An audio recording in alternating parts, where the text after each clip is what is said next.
ஒரு நிமிஷம் இந்த கதையை கேட்டு போக. கணவன் மனைவி 2 பேர் இருக்காங்க. மனைவி உடம்பு முடியாம மரண படுக்கையில படுத்திருக்காங்க. அந்த சமயம் மனைவி வந்து கணவன் கிட்ட கேக்குறாங்க, நான் இறந்ததுக்கு அப்புறம் எத்தனை நாள் கழிச்சு மறுமணம் செய்வீங்க அப்படின்னு கேக்குறாங்க. உடனே கணவன் சொல்றாரு, உன் கல்லறையோட ஈரம் காஞ்சதுக்கு அப்புறம் நான் மறுமணம் செஞ்சுப்பேன் அப்படின்னு சொல்றாங்க. இப்படியே சில மாதங்கள் போச்சு. மனைவி வந்து இறந்துடுறாங்க. மனைவியோட ஈம காரியங்களை நல்லபடியா செஞ்சு முடிச்சுட்டு அவங்களுக்கு அழகா களிமண்ணால ஒரு கல்லறையும் கட்டி வச்சிடறாங்க.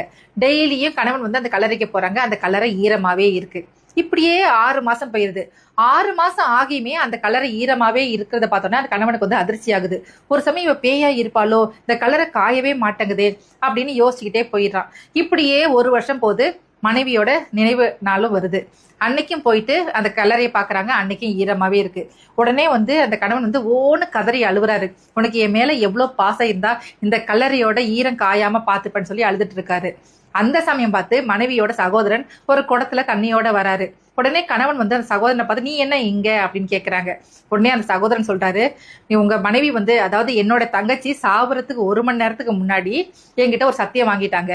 என் கல்லறைக்கு காலையிலயும் மாலையிலயும் என் கல்லறை காயாம தண்ணி ஊத்தி நினைச்சிரு அப்படின்னு சொல்லிட்டு இறந்துட்டாங்க அப்படின்னு சொன்னோன்னே கணவனுக்கு செம்ம ஷாக்கு. என்னம்மா இப்படி பண்றீங்களேம்மா?